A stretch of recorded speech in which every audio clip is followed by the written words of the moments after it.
Welcome to this team training video from Parenting for Faith on working with a mixed age group. Many churches don't have lots of children and young people on a Sunday morning, so their Sunday groups end up being mixed age.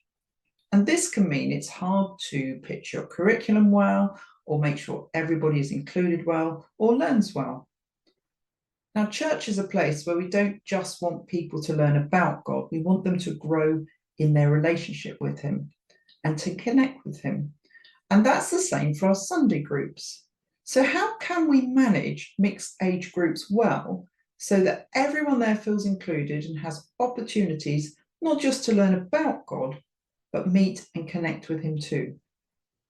There is already a lot of good advice out there about how to adapt your content by combining different programs, or how to use older children and young people as leaders, and how to use extension material for the older children and young people there. But we think there may be a better and possibly simpler approach. We call it adopting a family model. But before you make any changes, it's really worth taking a step back and thinking about what you currently do and working out if it's effective for the children and young people who attend and for you. And we've got 3 suggestions for helping you do that. The first is to decide what are the important things for you and your church. It is important that what we do in our Sunday groups fits in with our church's value and visions. So it's worth asking, what are the things that you want to make sure happens every Sunday? For example, your church may place a lot of value on knowing the Bible really well, or ensuring that everybody connects with God during a session, or maybe they want people to serve others or build great relationships or pray for each other. Whatever these things are, knowing them will help you decide later on how you want to structure your Sunday groups and what you want to include. The second thing to think about is, actually, does what we do now work? Think about whether your current session works. Some bits might be brilliant, but you might find other things, or you might know that other things may be a little bit harder. So questions to help you do this might include, why do we use the model or curriculum we use now? Do the leaders enjoy using it? Do the children and young people enjoy using it? Are there elements that work and some that don't? For example, singing might be really hard if your 3-year-olds can't read the words and your 12-year-olds are just embarrassed about singing out loud. You might find that the teaching's brilliant for the 6-year-olds, but your 11-year-olds are maybe a little bit bored. And ask, is it effective? Does what you do on a Sunday morning help the children and young people learn about God and connect with him? And the third thing is just to have an honest conversation as a team. Do you enjoy being there? Which bits do you think work really well? Which don't? Do you find any of it stressful or confusing? But most importantly, what ideas do you have for making your group work better? Because after all, you are the experts on your Sunday group. The next suggestion we have is that you think about Sundays differently. Maybe not as a classroom, but as a family. Many churches use a model of Sunday school that they may have inherited or always done. It's often similar to adult church. You have a welcome and some worship, you have a Bible story, and then you have a talk or activities to help explore the story, and then you come back together for a time of prayer.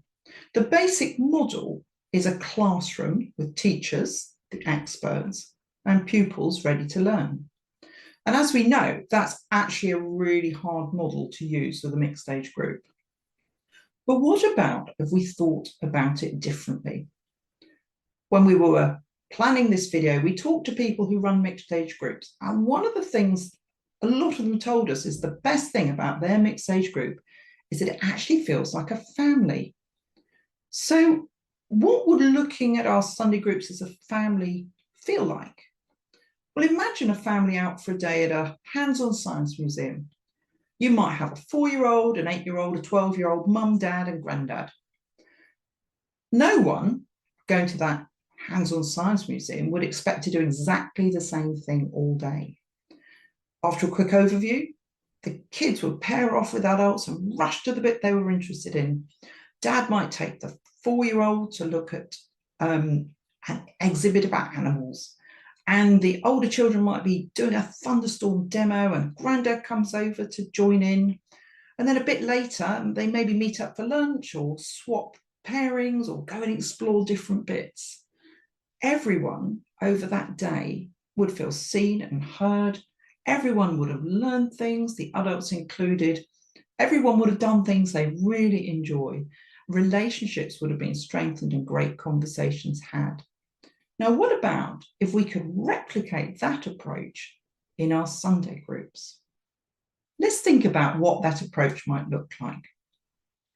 Say your story and theme for today is the story of Jonah and the whale, and you're thinking about how God is patient with us. So you've welcomed everyone and maybe had a snack or done whatever you do, and you've shared the Bible story in a way that works for everyone there. And then you invite the kids to choose an activity, and you've chosen 4 which you think will suit the group. So one might be to make a model of the fish spitting Jonah up. One might be to help write a new psalm, thanking God for his patience. One might be to reenact the story with puppets.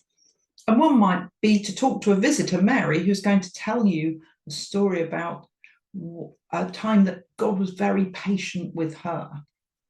And as the kids go off to their chosen activities, a leader goes with them. And as they're busy, they chat together about the story.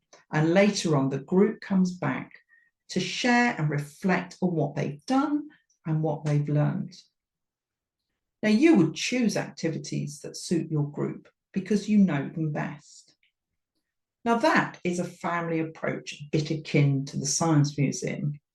And there's 3 reasons why this approach is really powerful. It wouldn't just be fun, but the first thing is that the children and young people in your group won't be able to learn the same thing. Their ages are too disparate. A family approach would mean that they could learn in a way that suits them and meets their need better than a one-size-fits-all program. The second reason that this approach is powerful is that God's design for discipleship isn't that we learn in a classroom. It's that we learn from the people around us, through observation, through interaction, through conversation. And the third reason is that we know that one of the most powerful things to build faith in children and young people at church is to build relationships with people of all generations. This family approach allows us to build relationships both with children younger or older than ourselves, but also with the adults around us. And don't forget, God's involved with this too. And by making space for him, we can trust that he will speak to the children and young people and make space for them to learn from him too. So we've thought about taking a step back to consider whether what we do now with our mixed age group works. We've thought about seeing Sundays differently as a family approach more than a classroom approach. And if you want to change things up, the next step is to work out what the programme looks like for your group. And the first thing we'd suggest is that you have a structure that you usually use. And the reason for this is quite straightforward. It enables you to plan well, and it also means that the children and young people who come to your group who are used to the structure feel comfortable in what's going to happen next. So, for example, you'll probably have some sort of welcome when the children arrive.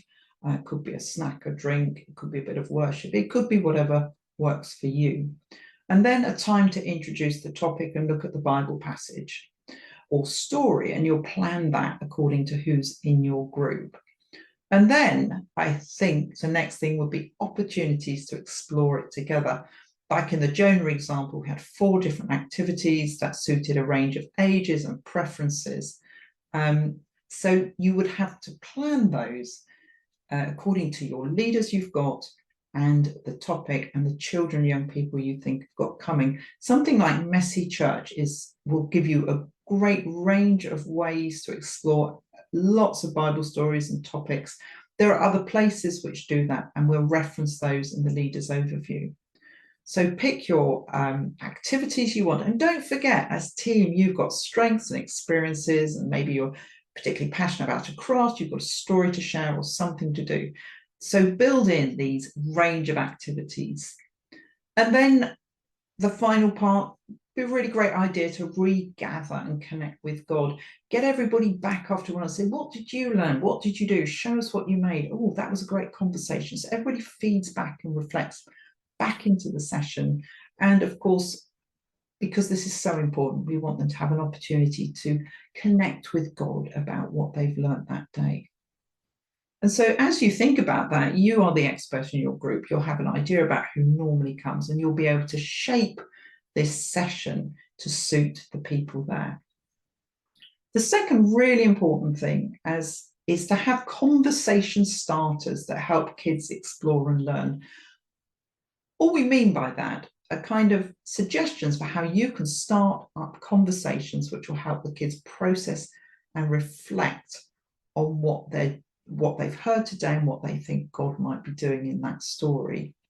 So we don't actually want them to learn specific things. It's more powerful that they begin to process what they've heard and their ideas for themselves. So conversation starters, and again, we've got a link on the leader's overview for some more ideas about this. If you were thinking about crossing the story of crossing the Red Sea, depending on the children and young people there, you could ask a range of conversation starters. For example, do you think God still stops rivers moving today? Could he? And you'd be into a conversation about the power of God and miracles. You could ask, if you were there, what would you have thought? And that sort of question helps kids to put themselves in the story and make it personal for them. You could ask, what do you think God thought when he saw Pharaoh's army chasing the people? And that sort of story helps them to be, that sort of question helps them to begin to explore the nature of God and how involved he is and how he feels about things that happen to us. You could ask, are there amazing things God's done for you or someone you know? You could just ask, what questions do you have about the story? And as leaders, you can join in the conversation, share your ideas too, share stories about a time when God was powerful or whatever the theme is. And as the children and young people wonder and chat, they will be learning a lot about who God is and how he interacts with us today. And you'll be prompting them to think more deeply. And later on, when they come back, they can share these things with the rest of the group. And finally, know how you want them to connect with God about what they've learned. It's important that we always point children and young people back to God so they don't just learn facts about the Bible. We want them to connect the story to God in their everyday life because that's our main aim. We want to help them grow in their relationship with God and understand how he relates to us, helps us, and sustains us. So depending on the session and your tradition, that might include asking everyone to suggest ways that you might pray about whatever they've been learning. It might be giving them time to chat to God about it, or write or draw to him. It might be agreeing together what God would like them to do next as a result of what they've learned. So that's it, working with a mixed age group. To think through what might be best for you and your group, we've suggested you take a step back, you see the group differently, and then you work out what you're going to do. Let us know how it goes.